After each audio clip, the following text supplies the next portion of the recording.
les enfants, alors je suis ici à Flagey, à une fête qui a été faite spécialement pour vous, mais surtout pour parler de vos droits. Bon, moi je ne suis pas un expert, mais heureusement, ici il y a plein d'experts et justement, il y a Stéphane juste là. Bonjour. Bonjour. Alors Stéphane, est-ce que tu peux expliquer aux enfants, c'est quoi au final les droits des enfants? Alors on sait qu'on connaît les droits de l'homme. Et bien donc les enfants, ce sont des êtres qui sont un petit peu plus vulnérables. Et donc aux Nations Unies, on a décidé de créer une convention internationale relative aux droits de l'enfant qui repose sur 4 grands principes. Le premier principe, c'est tous les enfants sont égaux, ils ont tous les mêmes droits, c'est la non-discrimination. Puis il y a l'intérêt supérieur de l'enfant. Donc quand on doit prendre une décision, il faut tenir compte effectivement de la situation spécifique de l'enfant avant de prendre cette décision-là. Puis il y a le droit à la vie et au développement, donc les enfants doivent pouvoir grandir, se développer. Et enfin, il y a le droit à la participation, c'est-à-dire le fait qu'ils doivent pouvoir s'exprimer sur les situations qui les concernent. Merci Stéphane, je pense que c'était très clair. Si vous avez sûrement encore d'autres questions, on a justement Eliane qui a 9 ans qui avait aussi une question. Je vais aller voir une experte qui va répondre à sa question. Allez, c'est parti.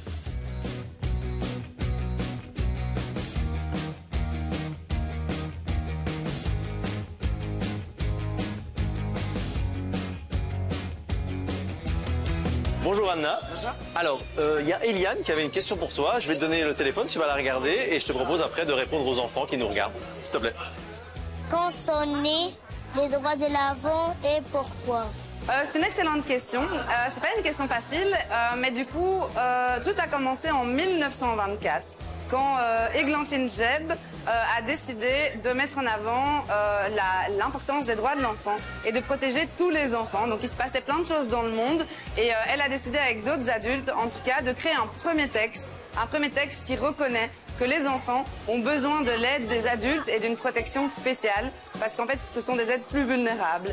Et puis pendant des années, plusieurs adultes de différents États ont réfléchi ensemble et en 1989, la Convention internationale des droits de l'enfant, comme on la connaît, est apparue. Et qu'est-ce qui se passe? On voit apparaître des droits comme le droit à l'éducation, le droit au jeu, le droit de protéger tous les enfants contre tout type de violence et également, par exemple, le droit à une alimentation saine. Et donc, on se rend compte qu'il y a plein d'adultes dans le monde qui sont mis d'accord et qui sont aujourd'hui convaincus que c'est ensemble qu'on va pouvoir mieux protéger les enfants. Et c'est comme ça que sont apparus les droits de l'enfant.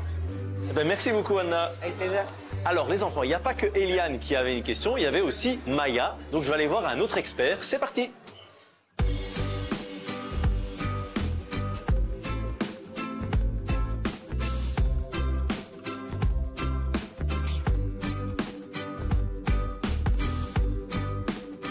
Bonjour Marie. Bonjour Nico. Alors on a Maya qui avait une question pour toi, je te propose de la regarder. Ok. Pourquoi les enfants n'ont pas les mêmes droits que les parents? Salut Maya. Alors voilà une question très intéressante et importante. Les enfants et les adultes ont les mêmes droits de base, comme par exemple le droit d'être respecté, le droit de vivre, d'être protégé, ou encore le droit de s'instruire ou d'être soigné, par exemple. Mais les enfants, eux, ont des droits supplémentaires. Pourquoi? Eh bien, parce que les enfants ont des besoins particuliers, des besoins différents des adultes, et ils ont aussi besoin de protection supplémentaire. Et donc, le rôle des adultes, en fait, est très, très important pour veiller à ce que les droits des enfants soient respectés. Les adultes ont le devoir de veiller à ce que les enfants puissent bien se développer, puissent bien se sentir et puissent être en sécurité. C'est pour ça que parfois, tes parents ont la possibilité ou alors te demandent de faire des choses que tu n'as pas forcément envie de faire. Comme par exemple, ne pas aller trop sur les écrans pour plutôt pratiquer une activité sportive ou créative. Comme par exemple, manger des fruits et des légumes à la place de plein de biscuits. Ou alors aller chez le dentiste pour être soigné. Quoi d'autre comme exemple? D'aller te coucher tôt plutôt que beaucoup trop tard pour que tu te développes bien. Merci Marie. Avec plaisir, c'était un bonheur de répondre aux questions des enfants et surtout aux questions de Maya et Eliane. Moi j'espère que c'était aussi clair pour vous que pour moi. Moi je vais aller profiter de la fête, je vais aller m'amuser aussi, je vais en découvrir plus sur vos droits. Et bien sûr oui, je vais m'amuser parce que je suis un grand enfant, j'ai juste un plus de barbe. Allez, à bientôt. Ciao, ciao.